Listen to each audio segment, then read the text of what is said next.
এই বলে তিনি যাচ্ছেন, কত ভারে ক্লান্ত। হঠাৎ একটা গাছের নিচে বসে তিনি শুয়েছেন, বিশ্রাম করছেন। এমন সময় স্বয়ং রাখালদাস তাকে স্বপ্ন দিলেন, রামকানাই, তোকে বৃন্দাবন যেতে হবে না, তুই যেখানে আছিস ওইটাই হবে গুপ্ত বৃন্দাবন।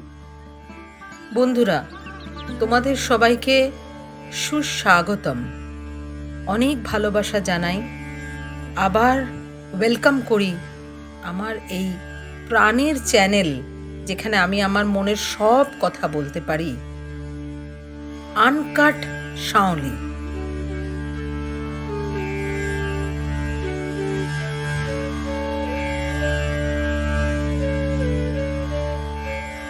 ওখানেই আমি আবির্ভাব হব কাল সকালে। এই যে পুকুরটা, এর নাম হচ্ছে যমুনা। এই যমুনায় তুমি সকালবেলায় তুই দেখবি যে একটা গাছের কাঠ ভেসে যাচ্ছে, নিম কাঠ একটা ভেসে যাচ্ছে। তুই এই থেকে আমার মূর্তি তৈরি হবে, আর মূর্তি তৈরি করবে একটা বাগনা পাড়ার একটি ছেলে, 5 বছরের ছেলে। তো বলে আর একটা কথা শোন, তোর সন্তান মারা যাবে না। তাড়াতাড়ি রামকানায় ঘুম ভেঙে গেল। দুধ গেল শ্যাম স্বয়ং রাখাল রাজার মূর্তি দেখে রামকানাই একবার বিহ্বল, দু চোখ ভরে তার জল পড়ছে। এমন সময় রামকানাই তার স্ত্রীকে ওঠালেন, শোনো শোনো, আমার সন্তান কিন্তু মারা যাবে না, আমার সন্তান মারা যাবে না। কারণ সে করে একটা জিনিস যেটা মাথায় রাখবে, সেটা হচ্ছে যে সন্তান মারা যাবে না। সেই অবস্থায় ও তাড়াতাড়ি উঠলো, চলো চলো। সেই সন্তানরা তখনও খেলাধুলো করছে। সন্ধ্যে নেমে আসছে, সেই সময় তাদের কোলে জড়িয়ে আবার করলেন। রামকানের ঘুম হয় না সারা রাত্রি। সকালবেলায় স্নান করে উঠে কখন আমি প্রভুর সেই দর্শন পাবো, স্নান করে যখন আবার সূর্য প্রণাম করে যখন চোখ মেললেন, তখন দেখলেন একটা নিম কাঠ ভেসে যাচ্ছে। সেই নিম কাঠ নিয়ে এসে বাড়িতে রেখে স্ত্রীকে বললেন, শোনো, এতে হাত দেবে না, আমি বাগনাপাড়া যাচ্ছি। বাগনাপাড়া হচ্ছে এখান থেকে পাশের কিছুটা দূরে। তো বাগনাপাড়ায় সারা দিন ঘুরলেন, কিন্তু রামকানাই সেই কারিগর বাচ্চা ছেলে যে মূর্তি তৈরি করবে তার কিন্তু তাকে পেলেন না। তখন লাস্টে রামকানাই কান্নাকাটি করছে, প্রভু আমাকে দিয়ে এ কি নতুন খেলা খেললে। কাঁদছে, দু চোখ ভরে জল। আস্তে আস্তে রামকানাই যখন ফিরছে, তখন একবারে গ্রামের শেষে একটা বাচ্চা ছেলে মাটির পুতুল তৈরি করছে আর ভাঙছে। বলছে, বাবা তোমার কি নাম? বলছে, আরে আমি তোমার জন্যই তো বসে আছি। তখন, তুমি আমার জন্য বসে আছো? বলো চলো চলো। তারপরের ঘটনা হয়, রামকানাই সেই বাচ্চাকে নিয়ে আসে। বাচ্চাটা বলে, দেখো আমার 7 দিন সময় লাগবে, তার আগে কিন্তু তোমরা কেউ দরজা খুলতে পারবে না। 7 দিন ধরে রামকানাই যত্ন করে সেই একবারে দরজার সামনে পড়ে থাকে। কিন্তু রামকানাইয়ের স্ত্রী, তার বাচ্চা ছেলে, তার নাম গোপাল, যে গোপাল না খেয়ে থাকবে, এ কখনো হয় নাকি? আমি তো মা। সঙ্গে সঙ্গে রামকানাই কিছুদিন তাকে দরজা খুলতে দেয় না, আর রামকানাইয়ের স্ত্রী জোর করে। এরম করতে করতে 7টা দিন কেটে যায়। তারপর যেদিন দরজা খোলে, তখন রামকানাই দেখেন সেই দুধবদল শ্যাম, এক হাতে তার ননি গড়িয়ে পড়ছে, এক হাতে লাঠি, রাখাল বেশি। কৃষ্ণ বললেন, আমি রাখাল রাজা। সেই রাখাল রাজা যখন রামকানাই বিহ্বল হয়ে শ্রীকৃষ্ণকে দেখে, রাখাল রাজকে দেখে বিহ্বল হয়ে গিয়ে যখন করছেন, তখন প্রণাম করছে যে, প্রভু আমার অনেক ভাগ্য, তোমাকে আমি পেলাম। কিন্তু রামকানাইয়ের স্ত্রী, গোপাল কোথায় গেল? গোপাল, তুই কোথায় গেলি? ওর মাতৃসত্তা জেগে উঠেছে। তখন বলছে, গোপাল তুই কোথায়? তখন বলল, হঠাৎ এই ঠাকুরের ইয়ের কাছ থেকে ঠাকুরের যে বুকের ওইখান থেকে গোপালের ছবি, গোপাল হাত নাড়ছে, মা আমি এখানে, মা আমি এখানে। এই হলো আমাদের রাখাল রাজের আবির্ভাব। পেয়ে রাখাল রাজ এইভাবে এই একটা ঐতিহাসিক পাতার কুঠিরে রাখাল রাজকে তখন এবার বিভিন্ন জায়গা থেকে ভিক্ষা করে ওই কিছু তন্ডুল চাল জাতীয় জিনিস সেদ্ধ করে, আর বনের শাক আর কলা পাতার উপর ঠাকুরকে ভোগ দেন। এইভাবে দিন চলছিল। হঠাৎ ঘটনাক্রমে জানা যায় যে মুর্শিদ কুলি খাঁ এখানে নিয়ে এসেছিলেন। মুর্শিদ কুলি খাঁ পূর্বে নাকি হিন্দু ছিলেন, তো উনি মুসলিম হওয়ার পরে তারপরে ওনার হিন্দু সংস্কৃতির ওপর ভীষণ ইয়ে ছিল। তো উনি যখন এই ইয়ে করতে এসছেন, ওখানে ওনার যে এক রাজা গোপাল দাস বলে, এই গোপালকে নিয়ে গোপাল রাজাকে সঙ্গে নিয়ে বেরিয়েছেন। কিন্তু বেরোনোর পরে তিনি তখন বললেন একটা ধোঁয়া উঠছে, ওরা রান্না বান্না করছে, বলে নিশ্চয়ই এখানে কোনো মনি ঋষি সেটা নিশ্চয়ই যজ্ঞ করছে, তো উনি সঙ্গে সঙ্গে তার দর্শন করবেন।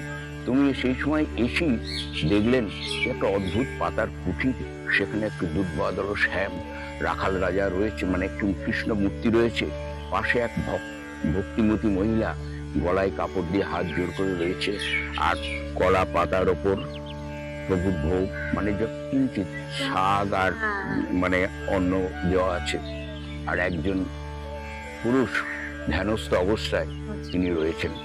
তার ওই জ্যোতির্ময় চেহারা আর রাখাল রাজের ওই জ্যোতির্ময় মুখটি দেখে বিহ্বল হয়ে গেলেন। হঠাৎ একটা সময় নবাব পা ভেঙে বসে গেলেন হাত জোর করে, তারপর বললেন, প্রণাম করে বললেন, ওনার ধ্যান ভঙ্গ হলে ওনাকে প্রণাম করবো আমি, ওনার ইচ্ছা হলো।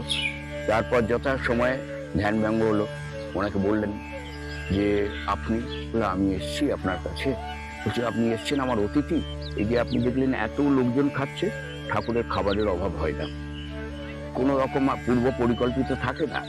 আপনি দেখুন 200 জনের হয়তো একটা ব্যবস্থা করা হয়েছে, কিন্তু 1000 জন খেয়ে যায়। এটা আজও সেটা চলছে ওনার কৃপায়। এই হচ্ছে আমার রাখাল রাজা। আচ্ছা, একটা ছোট্ট জিনিস আমাকে জানতে ইচ্ছা করছে, এই যে রাখাল রাজা, মানে এই তো কৃষ্ণরই রূপ, কিন্তু রাখাল রাজাই নাম, রাখাল রাজা হচ্ছে রাখাল বেশে কৃষ্ণ, তিনি হচ্ছেন এই স্বপ্নেই দিয়েছিলেন আর কি। হ্যাঁ, কৃষ্ণের যে স্বপ্নটা পেয়েছিলেন। কৃষ্ণের 108টা নাম আছে, তো সেই একটা 108 নামের মধ্যে রাখাল রাজার নামটাও রয়েছে। রাখাল রাজার অর্থ হচ্ছে তিনি হচ্ছেন কৈশোর অবস্থায়, তিনি যখন এই গরু চড়াতেন, গরু চড়ান রাখালদের রাজা হিসেবে ইয়ে। তো সুতরাং ওনার হচ্ছে এই ব্যাপার। আর একটা জিনিস যে এখানে সব থেকে যে দিয়ে তারপরে আরেকটি মানে অলৌকিক ব্যাপার যেটা ঘটে, সেটা হচ্ছে ওই ওনার যখন বললেন যে আপনি এসেছেন আমার অতিথি, আপনি একটু প্রসাদ নিয়ে যান, বললো আর এও তো পরীক্ষা করবে হিন্দু ঠাকুরের কতখানি মাহাত্ম্য আছে দেখি। তখন বললে যে আপনাকে প্রসাদ দিতে চাই, বললো আমার তো 300 জন মতন সৈন্য সামন্ত আছে, ওই সকলকে নিয়ে আসুন। ওই অল্প অল্প করে সকলকে দেন, দেখা যায় সকলে পরিতৃপ্ত হয়ে যায়। তখন উনি মনে করলেন যে এই রাখাল রাজার একটা আলাদা শক্তি আছে, ওনার প্রাণ আছে। তখন এখানে একটা সম্পত্তি উনি দান করেন। হ্যাঁ, এবং গোস্বামীদের গ্রাম, এই গ্রাম তারপরে এই রাখাল রাজার ওই রামকানাইয়ের যে 4 ছেলে, তাদের বংশধররা এখন রয়েছে। 18 গোস্বামী দিনের গ্রাম, এবং আমাদেরও পালা পরে, আমরা বড় ছেলেরই বংশধর। এবং আজকে কততম এটা, মানে আপনাদের বংশ 750 বছর আগেকার গল্প। হ্যাঁ, এবং এটা প্রতিদিন এইভাবে চলছে, 365 দিনে আজও পর্যন্ত তালা পড়েনি। এবং অনাদি অনন্ত কাল ধরে অনেক আমরা জানি ঈশ্বরের অনেক মহিমা, কিন্তু এখানকার মহিমা শুনলে অবাক হয়ে যাবেন। অপুত্রদের পুত্র লাভ হয়, যাদের সন্তান সন্ততি হয় না, তাদের এখানে সন্তান হবেই। আমি কলকাতায় থাকি, এরকম 12টি সন্তান আপনাকে দেখালাম। ওই ক্যান্সার পেশেন্ট, পুরো ডাক্তার সবাই জবাব দিয়ে দিল, কিন্তু রাখাল রাজের আশীর্বাদে সে এখন সুস্থ হয়ে ঘুরে বেড়াচ্ছে। এরকম অসংখ্য অসংখ্য ব্যাপার। আপনাকে কি বলবো, আমি তো রক্ত মাংসের মানুষ, মানে আমাদের নিজের স্বার্থের মাপকাঠিতে ঈশ্বরকে বিশ্বাস করি। একদিন একটা ঘটনা ঘটল, অদ্ভুত ঘটনা, যেটা হচ্ছে আমি গ্রামে আসবো বলে ঠিক করেছি, কিন্তু আমি ট্রেন মানে হাওড়া থেকে হাওড়া বর্ধমান মেন লাইনে ট্রেনে আসতে হয়। কিন্তু মজার জিনিস হলো, একটা ট্রেন পেলাম, মেন লাইন লোকাল লেখা রয়েছে বর্ধমান, আমি চেপে পড়েছি। চেপে পড়ার পরে তারপরে তো আমি আরামে আসছি, কারণ আমি জানি যে এটা বেশ গ্যালোপিন থাকে, অনেক সময় কোনো স্টেশনে দাঁড়াচ্ছে না। আমি মনে হয়তো গ্যালোপিন বোধ হয়। যে ব্যান্ডেল পর্যন্ত আসার পরে তারপর আমার আর সহযাত্রী যারা ছিল, আমি তাদের বললাম, ভাই এটা বইচি স্টেশনে নামা যাবে? আমাকে বইচিতে নেবে আসতে হয় আমাদের এটা। তো বললো আপনার মাথা খারাপ নাকি? কেন? বলি এটা সুপার, নতুন দিয়েছে ট্রেনটা, এটা তো আপনার বলছি স্টেশনে নামবে না। আমি বললাম, সে কি, আমাকে তো যেতেই হবে, আর আমি যদি মানে সন্ধ্যের মধ্যে না পৌঁছায় আমার খাওয়া দাওয়ার অসুবিধা হবে। আমার তো আর কেউ নেই, আমার অভিভাবক হচ্ছে রাখাল রাজা। আমি রাখাল রাজার কাছে একটা ছোট্ট প্রার্থনা করলাম যে ঠাকুর, আমার কিন্তু যেতে হবে, তুমি ট্রেনটাকে কিন্তু যেভাবে একটু থামিয়ে দাও, বঞ্চিতে থামিয়ে দাও, কারণ আমার আবার বর্ধমান থেকে আসা, তো সেটা খুব অসুবিধা হবে। তো ইতিমধ্যেই আমি আমার দৃঢ় বিশ্বাস জন্মালো যে আমি যখন প্রভুকে বলেছি প্রভু নিশ্চয় শুনবেন। কিন্তু ঘটনা ঘটলো অদ্ভুত, যে বইচি আসার আগে পান্ডুয়া পেরিয়ে গেল, তখন দেখি ট্রেনের কোনো স্পিড ইয়ে হচ্ছে, সবাই, আমি আস্তে আস্তে আমার ব্যাগটা নিয়ে যখন সামনে যাচ্ছি, তখন বল, দাদা থামবে না। পাশের লোক বলে, পাগল, ছেড়ে দিতে তো। আমাকে অবজ্ঞা করতে লাগলো। আমি বললাম, যা বলে বলুক, আমি যাকে বলেছি ও রেজাল্ট হবে, ও থামবেই। তো আবার দৃঢ় বিশ্বাস যে গাড়ি থামবে। অদ্ভুত ঘটনা ঘটলো, যা কোনো দিন ঘটেনি। বঞ্চি স্টেশনে আসার আগেই দেখি না গাড়ি স্পিড কমতে শুরু করলো, এবং বঞ্চিতে এসে হঠাৎ গাড়িটা দাঁড়িয়ে গেল। গাড়িটা দাঁড়ালো, আমি নামলাম, নামার পরই গাড়িটা ছেড়ে দিল, চলে গেল। আমি তখন স্যালুট দিলাম, থ্যাংক ইউ রাখাল রাজা। তো রাখাল রাজ একবারে রাখাল রাজ আমার কথা শুনলেন, এবং আমি তখন জিজ্ঞাসা করলাম, হয়তো গাড়িটা হয়তো প্রতিদিনই এরকম থামে। ওখানে একটা চায়ের দোকান ছিল, আমি তাকে জিজ্ঞেস করলাম যে, হ্যাঁ ভাই, এটা রোজ থামে? বলে, না বাবু, থামে না। যে কেন থামলো? হয়তো সিগন্যাল পাইনি। কিন্তু আসল কাহিনী তো আমি জানি। কোথায় কি কথা হয়েছে, কোথায় কার কেরামতি এটা। আমি এখন কলকাতায় থাকি, এখানে অসংখ্য মানুষের অনেক রকম এই নিয়ে আসে। আপনার আরো কিছু পরিচয় আছে যেটা আজকে আর আমি আমার বন্ধুদের কাছে ডিসক্লোজ করলাম না, সেটা নিয়ে আবার আরেকদিন আপনার কাছে বলবো, হয়তো সেটা কলকাতায় বলবো। আমার বক্তব্য আপনারা যারা শুনছেন, যারা দেখছেন, যারা এ করছেন, এবং আপনার মাধ্যমেও আপনাকে বলছি, যেটা হচ্ছে আমার প্রভু হচ্ছে জীবন্ত দেবতা, এই কাঠের দেবতা নয়। আপনি যে কথা বলবেন উনি শুনবেন, অন্তর থেকে ভক্তি দিয়ে, শ্রদ্ধা দিয়ে আপনি তাকে বিচার করুন, এবং আপনি তাকে যা চাইবেন আপনাকে মানে পূরণ করবেনই। আজও পর্যন্ত অনেক অনেক লক্ষ লক্ষ উদাহরণ আছে, অসংখ্য মানুষ যারা আসছে অসংখ্য ভক্তি নিয়ে, তাদের একমাত্র ব্যাপার মনে রাখবেন, তারা কিছু পেয়েছে তাই আসছে। এবং ঘটনা হচ্ছে, সব থেকে যেটা এই মুহূর্তেই পাবেন সেটা হচ্ছে অদ্ভুত অনাবিল শান্তি। প্রকৃতির কোলে একবারে ডুবন্ত সূর্য। আজকেই ধরুন তা প্রায় 1000-এর ওপর মানে মানুষ ঠাকুরের ভোগ নিয়েছেন।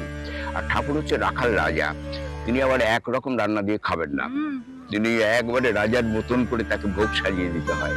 সেই জন্য অনেক রকম পদ সহকারে। প্রভু রাখাল রাজ সকলকে মঙ্গল করুক এবং সকলকার প্রার্থনা পূর্ণ করুক। হ্যাঁ, এখানে সন্ধ্যে 7টার পরে এখানে থাকা উচিত নয়। এটা হচ্ছে রাখাল রাজা, তো তিনি গরু চড়ান। দেখবেন ওই রাখাল রাজার পাশে রাখালেরা হাতে লাঠি আছে, বাঁশি আছে। গরু চড়াতে অসুবিধা হয় মানুষ যদি আসে, সেই জন্য রাত্রির বেলা এটা একবারে নির্জন হয়ে যায়, একবারে নিস্তব্ধ প্রকৃতি। প্রভু তখন সেই অবস্থায় গরু চড়ান, এবং এই গরু চড়ানোর ঘটনাও অনেকে উপলব্ধি করেছে। এটা কোনো এ নয়। বর্তমান বিজ্ঞানের যুগে অলৌকিক অনেক কিছু হয়, কিন্তু একবারে কিন্তু রাখাল রাজ হচ্ছে ভক্তির উপর, বিশ্বাসের উপর যা যা ঘটেছে কল্পনা করতে পারতেন না। যারা রাখাল রাজের এখানে এসছে, একটি ছেলে আমার কাছে তার ইয়ে করছে, মানে পরীক্ষা টরীক্ষা দিয়েছে, ঠাকুরের কাছে প্রার্থনা করছে। আমাকে বললো, আপনি একটু বলুন না প্রভুকে যেন চাকরিটা আমার হয়ে যায়। আমি, তুমি প্রভুকে জানাও। প্রভুকে জানানোর পর সত্যি করেই চাকরি হয়েছে। এটা কোনো গল্প কথা নয়, কোনো ইয়ে কথা নয়, আমার কোনো রকম মানে প্রচারের জন্য বলছি না।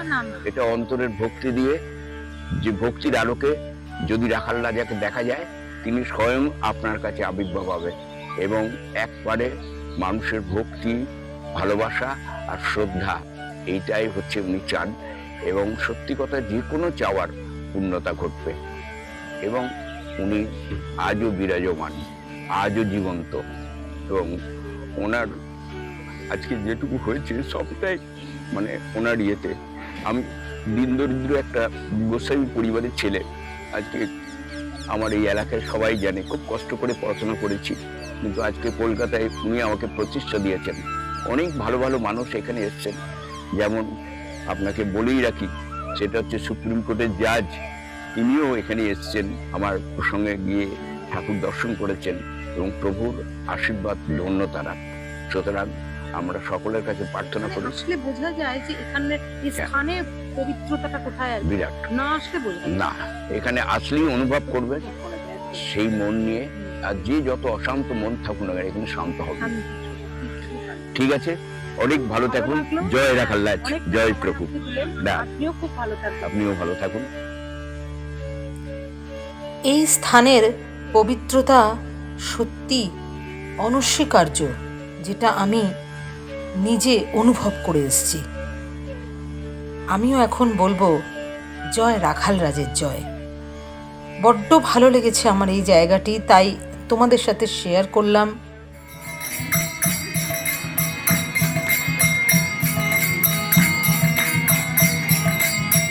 তোমাদের ভালো লাগলো কিনা তোমরা অবশ্যই জানাবে। আমার এই ভালো লাগার জায়গাটা তোমাদের সাথে শেয়ার করে নিতে পেরে বড্ড ভালো লাগছে। তোমরা সবাই সাবধানে থেকো, ভালো থেকো, নিজে ভালো থেকো, সবাইকে ভালো রেখো। খুব শিগগিরই দেখা হচ্ছে। ততক্ষণের জন্য টাটা।